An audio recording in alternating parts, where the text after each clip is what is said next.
کو یہ شرف بخشا ہے کہ اس نے اپنے علم کی حفاظت کی۔ ہم سے پہلی امتیں ان کے عوام تو کیا، ان کے علماء نے اپنا دین بیچ دیا۔ اشتروا الضلالۃ بالہدی فما ربحت تجارتهم وما كانوا مہتدین یحرفون الکلم عن مواضعہ۔ علماء نے بیٹھ کے خود اپنی کتاب تبدیل کر دی، اپنے دین کو ایک بک جانے والی چیز بنا دیا اور اپنے ہی ہاتھوں اپنے دین کا حلیہ بگاڑ دیا، اس کو مسخ کر دیا۔ اور اس امت نے آسمان سے اترے ہوئے دین کی صرف حفاظت نہیں فرمائی، زیر زبر کی بھی حفاظت فرمائی، جانوں کے نذرانے پیش کر دی۔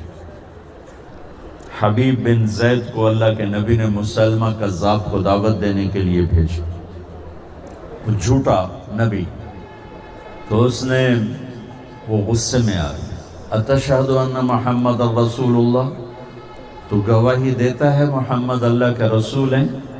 ان کا ہاں، نعم۔ اتشہد انی رسول اللہ، تو گواہی دیتا ہے میں اللہ کا رسول ہوں؟ فرمایا لا اسمع، مجھے تیری بات سنائی نہیں دی۔ جان بچانے کے لیے کہہ سکتے تھے، باہر جا کے توبہ کر لیتے کہ مجھے تیری بات سنائی نہیں دی۔ ان کا اس کا ایک ہاتھ کاٹ دیا، یہاں سے ہاتھ کاٹ دیا۔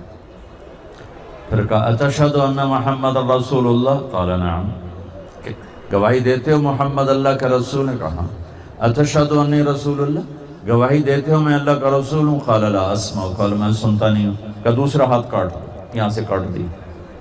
پھر دہرایا گواہی دیتے ہو رسالت محمد صلی اللہ علیہ وسلم؟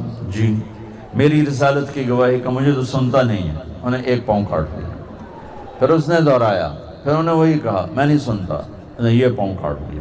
دونوں ہاتھ کٹ گئے، دونوں پاؤں کٹ گئے جان بچانے کے لیے۔ الا من اکرہ وقلبہ مطمئن بالایمان، قرآن اجازت دے رہا ہے، میرا اللہ اجازت دے رہا ہے، جان پہ خطرہ ہو کلمہ کفر کہہ کے جان بچا لو، بعد میں ہم سے توبہ کر لو۔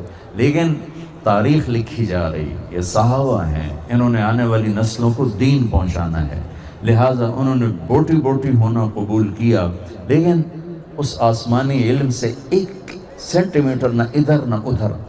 پھر اس نے کہا اتشہد ان محمد رسول اللہ، گواہی دیتے ہو محمد اللہ کا رسول؟ نے کہا میں اللہ کا رسول ہوں، گواہی دیتے ہو؟ کہ مجھے سنتا نہیں۔ انہوں نے کہا اس کی ایک بوٹی اتار دو، تو خنجر سے ایک بوٹی اتار دی، زندہ۔ پھر اس نے دہرایا کہ مجھے سنتا نہیں، کہا ایک بوٹی اور اتار دو۔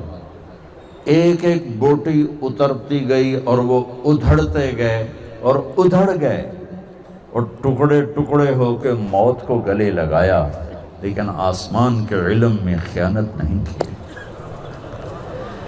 ہاں، ان کی ماں کا سنو، جب یہ خبر پہنچی مدینہ کہ حبیب بن زید کو یوں ٹکڑے ٹکڑے کر دیا، تو ان کی ماں ام عمارہ نصیبہ بنت کعب، کہا ام عمارہ حبیب کو یوں ٹکڑے ٹکڑے کر دیا گیا۔ تو اس صبر کے پہاڑ ماں نے کیا کہا، لہذا اليوم ارضعتہ، یہی دن دیکھنے کے لیے تو دودھ پلایا تھا۔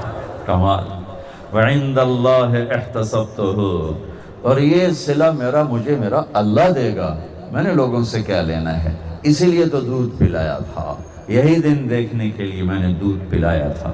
یہ اللہ نے اس امت کو شرف بخشا کہ انہوں نے اللہ کے علم کی حفاظت فرمائی۔ اس کے سوا جتنا علم ہے وہ انسانی تجربات ہیں، مشاہدے ہیں، جھوٹ بھی ہے، صحیح بھی ہے، غلط بھی ہے، اور اللہ تعالیٰ خود فرماتا ہے وَمَا أُوتِيتُم مِّنَ الْعِلْمِ إِلَّا قَلِيلًا، تمہارے پاس علم ہی تھوڑا ہے۔ دنیا کے بارے میں اللہ فرماتا ہے یعلمون ظاہرا من الحیات الدنیا وہم عن الآخرۃ ہم غافلون، انہیں صرف یہ مٹی گارے کا علم ہے، انہیں آخرت کے بارے میں پتہ ہی کوئی نہیں۔ بل ادارک علمہم فی الآخرہ بل ہم فی شک منہا بل ہم منہا عمون، یہ آخرت کے بارے میں جانتے ہی نہیں۔ قل هل عندکم من علم فتخرجوه لنا ان تتبعون الا الظن وان انتم الا تخرصون، جو کچھ تمہارے پاس علم ہے وہ اندازہ، وہ آنکھ نے دیکھا کبھی غلط کبھی ٹھیک، وہ کان نے سنا کبھی غلط کبھی ٹھیک، وہ ہاتھ نے چھوا کبھی غلط کبھی ٹھیک، وہ دماغ نے سوچا کبھی غلط کبھی ٹھیک، وہ زبان نے چکھا کبھی غلط کبھی ٹھیک۔ 5 سینسر، 5 حواس خمسہ سے انسان علم لیتا ہے، وہ خود ہی کمزور ہیں تو آنے والا علم بھی کمزور ہے۔ یہ جو بچے نے ایک حدیث پڑھی ہے، ان کے سامنے جو کتاب پڑھی ہے، یہ وہ علم ہے جس کے بارے میں اللہ کہتا ہے انَّهُ لَقَوْلٌ فَصْلٌ وَمَا هُوَ بِالْهَزْلِ، یہ قول فیصل ہے، یہ قول فیصل ہے، ناقابل تبدیل ہے۔